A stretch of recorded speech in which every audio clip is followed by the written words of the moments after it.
In today's video, I'm going to show you how to compress and convert video with HandBrake in a simple, beginner-friendly way, and by the end, you'll know exactly how to turn a large video file into a smaller, more compatible one without making the process confusing.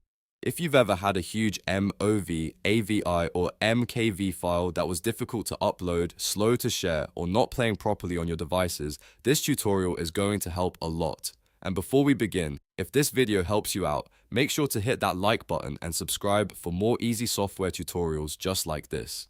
Alright, let's jump in. The first thing you want to understand is that HandBrake follows a simple pipeline, and once you understand that pipeline, everything becomes much easier. The goal is to take a heavy, unoptimized source video and turn it into a lightweight file that is easier to store, easier to upload, and more widely compatible. Step 1 is source decoding, and this starts with the input file. Open HandBrake, then drag your video file directly into the program. You can use common formats like MOV, AVI, or MKV, and HandBrake will read them using the FFmpeg engine. This is one of the reasons HandBrake is so powerful, because it can accept almost any input format in existence. At this stage, HandBrake is not compressing yet. It is simply reading the original file and breaking it down into raw data frames so it can rebuild the video properly from scratch. That's an important concept because once the video is decoded, HandBrake can reprocess it in a more efficient format. So if you're working with a large file, don't worry about the original size right away. The first job is just getting the source into HandBrake and letting the software understand what it's dealing with. Next comes step 2, which is preset selection. At the top of HandBrake, go to presets, then open the general section and choose Fast 1080p 30.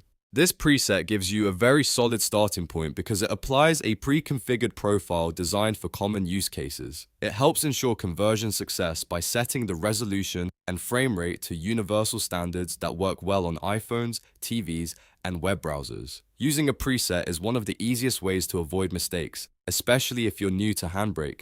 Instead of manually adjusting every setting from scratch, the preset gives you a reliable foundation.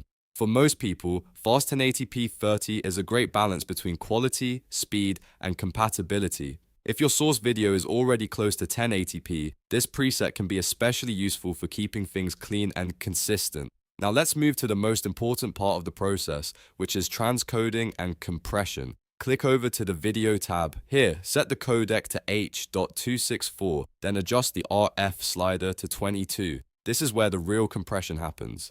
HandBrake uses the X264 engine for temporal compression, which means it is smart about how it stores information. Instead of recording every single pixel in every single frame, it looks at what changes and what stays the same. For example, if a background stays still while only a person is moving in the frame, HandBrake can recycle the unchanged pixels and only record the new movement data.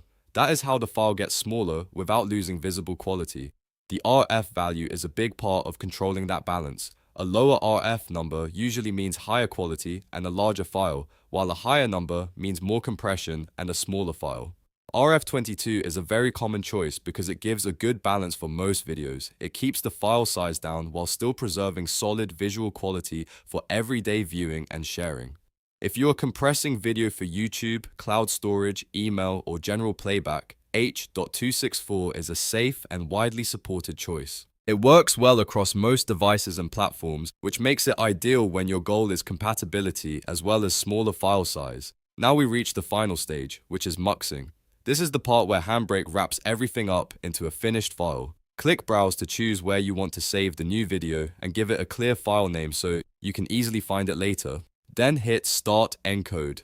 At this point, HandBrake performs multiplexing or muxing, which means it weaves the compressed video and audio streams back together into a single MP4 container. This is the final packaging step. Your CPU does the heavy math here, finalizing the output so you end up with a new video file that is smaller, cleaner, and ready to use. Depending on the length and quality of your original video, the encode may take a little while. Shorter videos may finish quickly, while longer or higher resolution files may take more time. That's completely normal, so just let HandBrake do its thing and don't interrupt the process. Once the encode is complete, go to the output location and open the new file. You should now have a compressed and converted version of your video that is much easier to share, upload, and store. In most cases, this will give you a strong mix of quality and efficiency without needing any complicated manual setup. So to recap, the workflow is simple. Drag in your source video, choose the Fast 1000 80p30 preset, set H.264 with RF22, choose your save location, and start the encode. That's the core process for compressing and converting video with HandBrake. If this tutorial helped you, please give the video a like, subscribe to the channel, and turn on notifications so you don't miss the next step-by-step guide. Thanks for watching, and I'll see you in the next one.